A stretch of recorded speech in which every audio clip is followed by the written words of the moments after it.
108. You're very welcome back. Just 11:40, Newstalk 106 to 108. Now, Aidan Gillen has become one of Ireland's best-known actors. Many will know him from The Wire, Queer as Folk, Love Hate, which was on recently, was absolutely brilliant. Well, I've just managed to see him in a brand new movie, which is being screened tonight as part of the Jameson Dublin International Film Festival. And amazingly, he's in another one as well as part of that, which he's going to tell us about in a minute. Wakewood's the one I saw. But Aidan is in the studio. Aidan, good morning. How are you today? Good morning. Very well, thanks. I watched the wrong film last night, didn't I? Two arrived over. Treacle Jr, which you're in, and Wakewood as well. Yeah, well, you watched one of them. That's cool. I had to pick one. Yeah. But the one I watched is brilliant, very dark. Yeah, I can understand why you picked that one. It's got the Hammer Horror logo on it.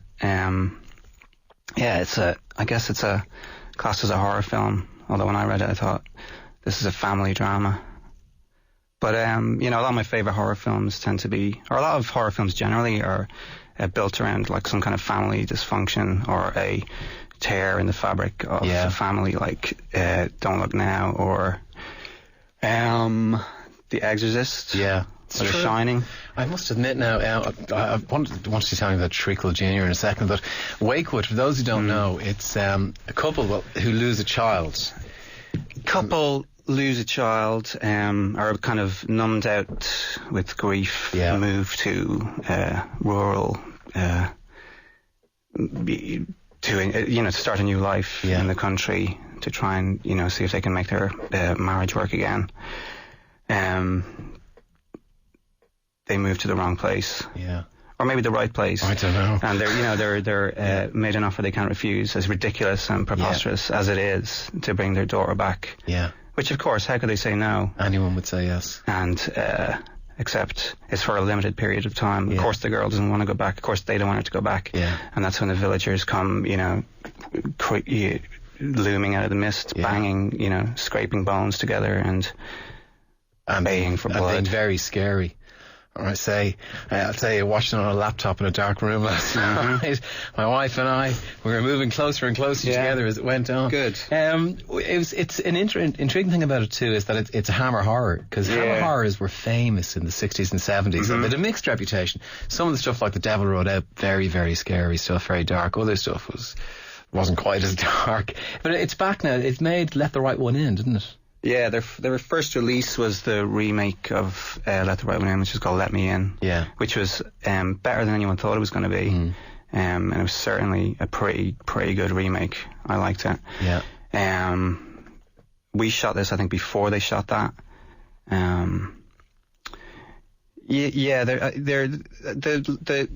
The label or the franchise or whatever just has been, just rebooted. I don't know if... But it's strange enough, it has a sense of Hammer Horror about it, doesn't it? There was a certain quality to Hammer Horror. The villagers being a bit weird. Villagers being weird. Yeah, and dark. It's a theme with Hammer Horror, and there's loads of that in this. Villagers...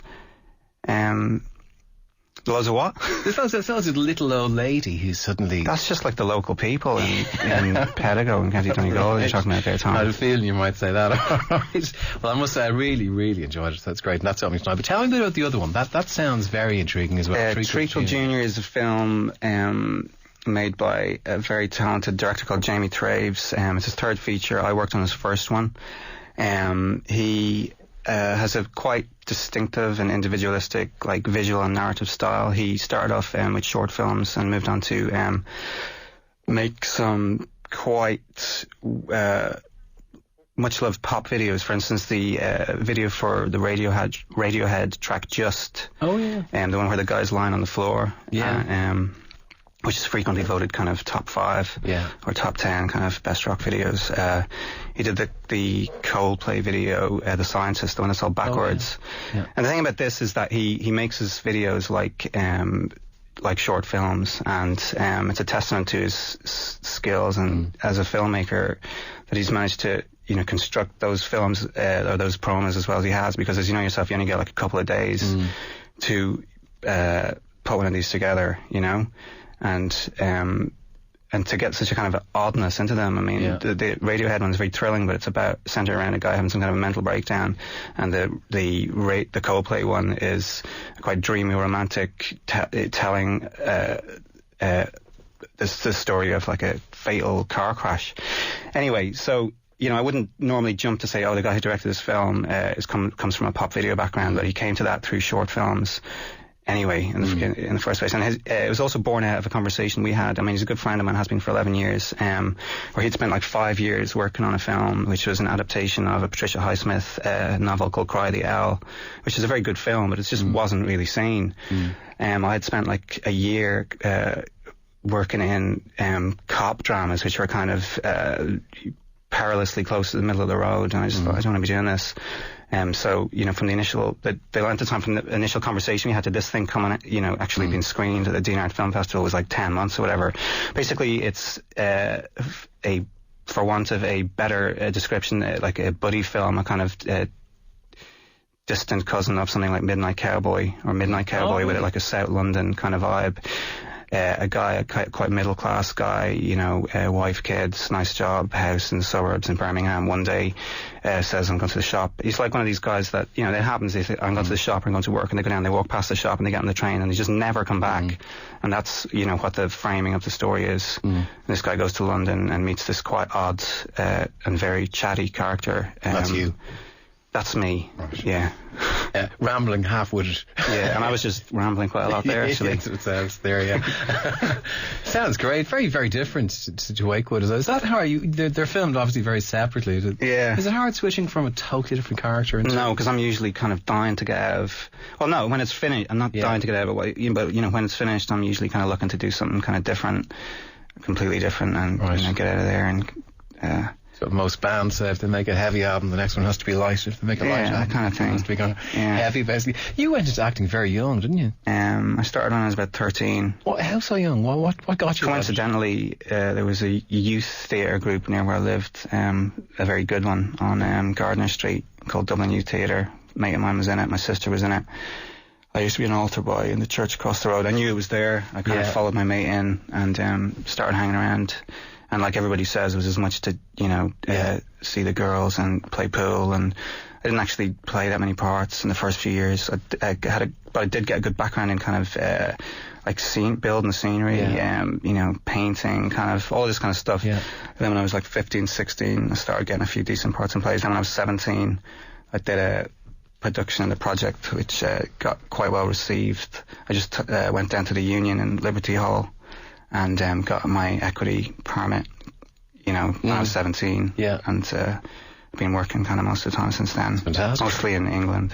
Was going to England a big... you went there very, very young. Yeah, I kind of had to. Well, there wasn't as much going on, film-wise and TV-wise, now as... I'm sorry, then as there is now. Looking at it from this way, it seems to have all gone very well for you, very easily. Like, there's, I know. Well, it seems like part after part has kind of come your way, and they've been great parts. There's been good parts, but I've had to work for them, The first few years in London, I'm not going to moan and whine about it, but, it was, I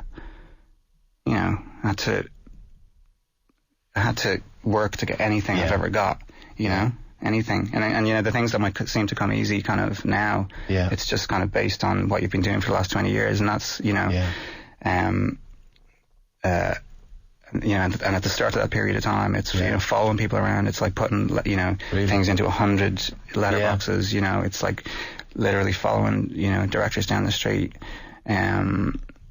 Is it the total opposite now? Because your CV at this point, when you pick, Queer as Folk and The Wire, which is probably one of the most widely regarded TV shows of all time, when you have them on your CV, does it give you the pick of the crop for what's going on at the moment? I don't know. I mean, it makes some difference, I'm sure. Yeah. But, they you might find yourself then channeled towards a certain type of thing, and you have to, if you want to try something else, you might have to fight for it. There's another film I did last year. I knew that there was no way I was going to get the part unless I, almost went in disguise, and I did, and I got it, so I did it. Wow. But, it just wouldn't have happened otherwise. Yeah. Love Hate was a particular standout for us here. How did that come about? Well, that was one of the ones that was sent my way. Yeah. And like I said, I said to you earlier, I hadn't said on air, I knew Stuart's work as a playwright, and always thought he was a really bold, provocative writer. Yeah.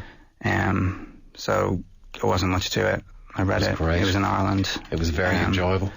Do we know if there's going to be a Love Hate 2? Or there's going to be a Love Hate 2 because I'm going there to start work on it like straight from here. Brilliant. That evil character returns. Just doing my job. You do a lot of evil, don't you?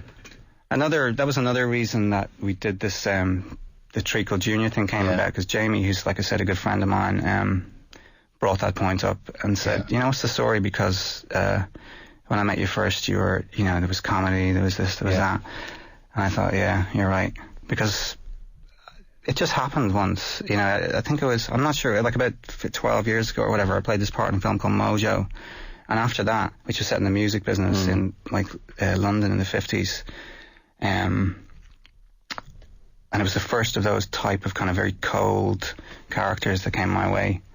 And there was quite a run of them after, and I think I enjoyed doing it, but maybe I enjoyed it too much. Is it easier? Is it something that suits you? It probably does suit me. I don't know if it's any easier. I think it's all the same. Yeah.